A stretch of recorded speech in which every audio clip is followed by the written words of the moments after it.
Hey, how's it going tonight? What I got here is I'm trying to figure out the year for sure. Um, it's a J9 1100 Clinton Apache. This was made in Michigan by a company that probably more well known for lawnmower engines, snowblower, rototillers, things like that. They even got into the chainsaw business for a while. And at one time in the United States, Clinton engines were known as the world's largest small engine manufacturer. But they tried their hand at outboards for a little while. This one isn't too bad. Most of them, when they first started, looked like that. They didn't have any cowlings or anything. They just tossed a two-stroke lawnmower engine on top of a midsection and lower unit and called it good. But I got this and that a couple days ago from a buddy that knows I like to sometimes buy too many outboards. This is a little Neptune. For $20 for the both of them. I don't normally mess around with air-cooled engines, but when I saw this, I thought, well, that's pretty cool looking. Never really saw one with a cowl on it, out of metal. I got another Clinton. Somebody gave it to me over there. I had a chintzy plastic hood on it. This is real cheap. It's not even fiberglass. It's just plain old cheap plastic. But anyway, I took the carburetor off last night. Took it all apart. Put it in the ultrasonic. And put it back together. And then I was reading about the connectors, how they're hard to find. And I got thinking about this odd looking connector I had laying around. I had that tank.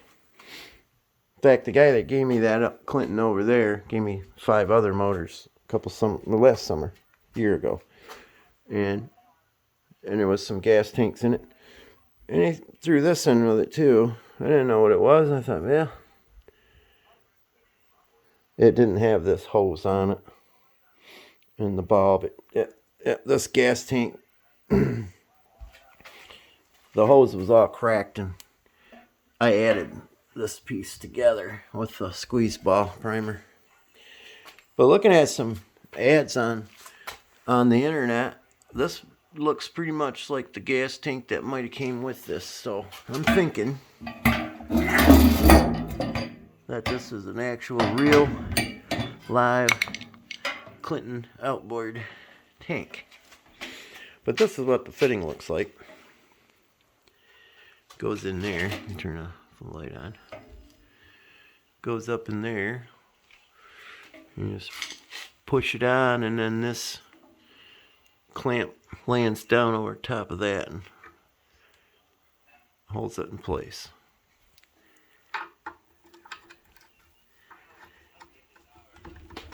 And the fuel pump is right there. There's a pulse line, comes off the crankcase right there. All the gas lines were rotted and broke off, just hanging, dangling. So I had to figure out which way everything went. And then I used the Oregon chainsaw fuel line. And anyway, I put it back together and everything was running. Didn't have any spark, but it was simple enough to... took the recoil cover off. Cleaned the points. They were just corroded from years of not use. Another thing, the carburetor, when I took it all apart, I kind of destroyed the gasket, so I made a new one.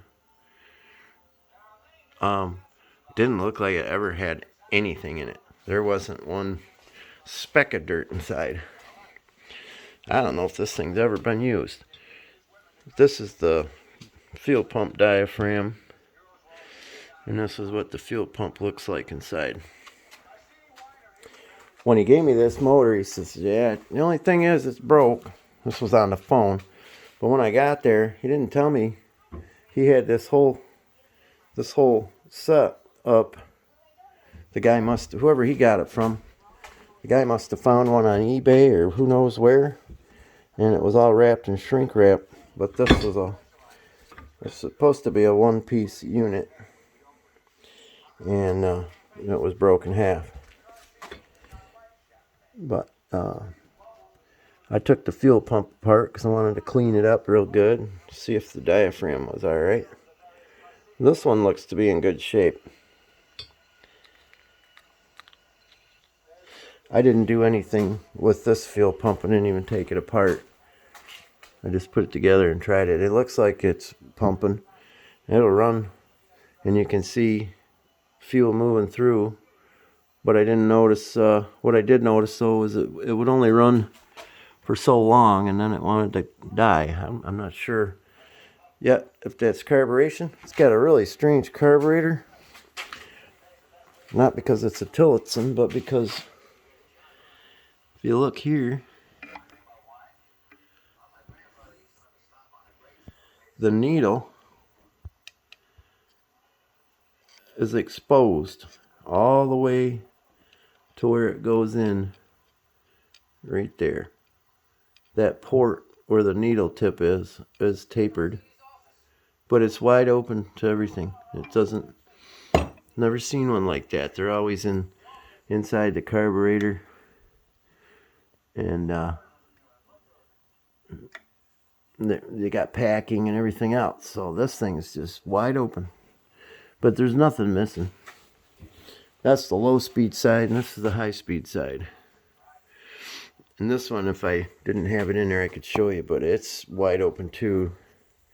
It goes in just on the other side of that screw, and it just goes in too, but it's wide open. So anyway, I took the motor I took these 4 nuts off and pulled this plate right here off, and the whole motor, everything separated from the transom clamp. And then I slid this up. You had to fish it around, and while I was in there, I packed this all up with nice Amsoil marine grease. That's your reverse 360 to turn, to go backwards. And I put there was 6 fasteners, 3 on each side, and I put that back together. Well, it starts right up and it runs out good, but then it dies after a couple minutes. So I'm thinking fuel pump. Well, then I was doing some reading, and it's an air-cooled motor, but they have a little midsection exhaust cooling impeller in it, and here it is. So that's the next thing, is trying to find, where am I going to get one? About half or better of the little blades are missing, and it's held in place by looks like a 3/32 roll pin. So that's why I got it in the vise.